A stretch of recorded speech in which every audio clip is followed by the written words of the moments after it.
मैं बात करना चाहूंगी जेन जी की एजिंग की। जेन जी में एक बहुत कॉमन प्रॉब्लम है कि वो जल्दी एज्ड दिखने लग जा रहे हैं, जबकि अगर हम हमारे ग्रैंड पेरेंट्स की जनरेशन में जाएं तो वो काफी एज्ड होने के बावजूद भी उतना उनका एज फील नहीं होता। लेकिन जेन जी बहुत जल्दी एज्ड हो रहे हैं। डेफिनेटली एनवायरनमेंट और उनके ईटिंग हैबिट्स एक इसका रीजन है, बट अगर एस्ट्रोलॉजिकल देखा जाए तो इसका क्या कारण हो सकता है? एस्ट्रोलॉजिकली सबसे बूढ़ा ग्रह है शनि, अच्छा, ओके। और मैच्योर्ड भी सबसे ज्यादा वही है, धीरे भी सबसे ज्यादा वही चलता है, यानी बूढ़ा प्लेनेट है तो धीरे भी चलेगा। और 2.5 साल रहता है, यानी ढैया चलाता है। तो शनि का प्रभाव जिस किसी के लग्न पर होगा तो उसमें मैच्योरिटी ऑटोमेटिकली आ जाती है। ओके। लग्न से, लग्नेश से, खुद लग्नेश शनि है तो वो इस व्यक्ति की बातों में भी आपको लगेगा, ये एक बच्चा भी अगर होगा ना 4-5 साल का या छोटा भी बच्चा हो तो आपसे लगेगा आपके घर का कोई परदादा आ गया हो। उसकी बातें ऐसी लगती हैं कि घर का कोई बड़ा बूढ़ा आया है। तो शनि का प्रभाव बॉडी पे मैच्योरिटी लाता है। ओके। और मंगल सबसे ज्यादा एनर्जेटिक है। मंगल सेनापति है। सेनापति हमेशा यंग रहेगा, हमेशा यंग रहेगा, यानी अपनी एज से भी छोटा दिखेगा। बिल्कुल। कोई भी हो जिसका लग्न पर मंगल का प्रभाव हो वो अपनी एज से छोटा दिखेगा। ऊपर से मरकरी का प्रभाव, मरकरी तो खुद बच्चा है ग्रहों में, ये प्लेनेट को बच्चे का वो दिया गया है, सबसे छोटा। तो वो बच्चा भी और छोटा दिखेगा अपनी एज से, जितना कि वो जिस एज में है उस एज में भी वो छोटा ही दिखेगा। और उसमें अगर चंद्रमा का प्रभाव हो तो वो चंचलता भी बच्चे वाली रहती है। तो ये शनि और मंगल और बुध का प्रभाव है। बुध और मंगल ये यंग बनाते हैं, एनर्जी मंगल देता है यंगस्ट वाली, वो ओल्ड एज का पर्सन भी बड़ी एनर्जी में रहेगा।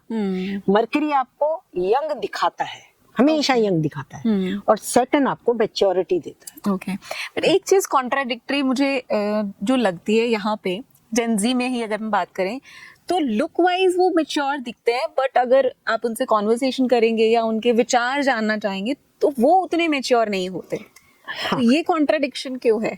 ये इसलिए कि लग्नेश शनि नहीं है। अगर लग्नेश ही शनि है तो मैच्योरिटी अपने आप आ गई। या बृहस्पति का भी प्रभाव है। ओके। बृहस्पति भी बूढ़ा प्लेनेट है और शनि भी बूढ़ा प्लेनेट है। इन दोनों का असर व्यक्ति को ज्यादा बूढ़ा बनाता है। ओके। थिंकर भी वो उसको ज्यादा गहराई वाला देता है, गहरी थॉट प्रोसेस शनि और गुरु ये दोनों मिलके देते हैं। लेकिन अगर उसमें मंगल का या बुध का भी प्रभाव है तो वो दिखने में मैच्योर लगते हैं, पर इनर रूप में उनमें वो मैच्योरिटी नहीं होती है। ओके।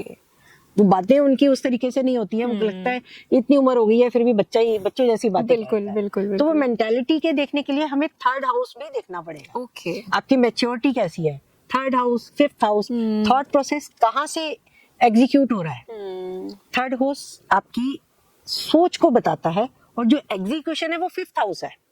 ओके। तो फिफ्थ हाउस पर किस ग्रह का प्रभाव है वो बताएगा आपकी बातों की गहराई कितनी है, डीप थॉट कितना है जी।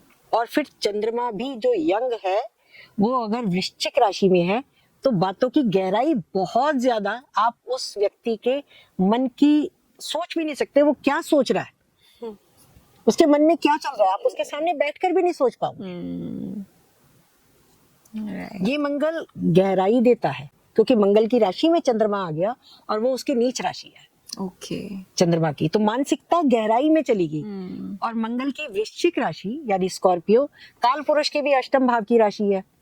आपका मन अंधेरे में चला गया और अंधेरे में आप हीरे मोती निकालते हो या क्या निकालते हो वो डिपेंड करता है कुंडली के और ग्रहों के प्रभाव। ओके, ठीक है। ओवरऑल हमें देखना पड़ता है। हाँ। और ब्रेन और फिजिकल अपीयरेंस को ये दोनों अलग अलग ग्रह मॉनिटर ब्रेन के लिए, मेंटालिटी के लिए, मन के लिए चंद्रमा, बुद्धि के लिए, बुद्धि कैसी है उसके लिए मरकरी, बुध और उस पर पड़ने वाला प्रभाव। ओके। अगर बुध और चंद्रमा दोनों बहुत पीड़ित हैं तो व्यक्ति या तो पागलपन में भी आ सकता है, हिस्टीरिया में भी आ सकता है। उसमें बहुत से ऐसे रोग जो मेंटालिटी से जोड़ते हैं वो आ जाएंगे। ओके। और अगर वो अष्टम भाव और शनि बुध का केवल है तो वो डीप थॉट दे देता है, वो थॉट प्रोसेस में मेच्योरिटी दे देता है। Okay, fine, got it. और बृहस्पति और बुध मिल जाए तो बुद्धि और विवेक मिल जाता है, बुद्धि को विवेक भी मिल जाता है, यानी डायरेक्शन मिल जाता है। मुझे लगता है बहुत रेयर कॉम्बिनेशन है ये। www.planetayurveda.com पर जाएं और वहाँ पे हमारे जो कंसल्टेंट्स हैं पूरे वर्ल्ड से हमारे पास पेशेंट्स जो है कंसल्ट करते हैं आयुर्वेद के रिलेटेड। हमारे एमडी आयुर्वेदा डॉक्टर्स हैं जो कि व्हाट्सएप वीडियो कंसल्टेशन के थ्रू आपको कंसल्टेशन देते हैं और आप ऑनलाइन अपॉइंटमेंट बुक कर सकते हैं और अपने जो फ्रेंड्स हैं, जो फैमिली के लोग हैं, उनको आप बता सकते हैं।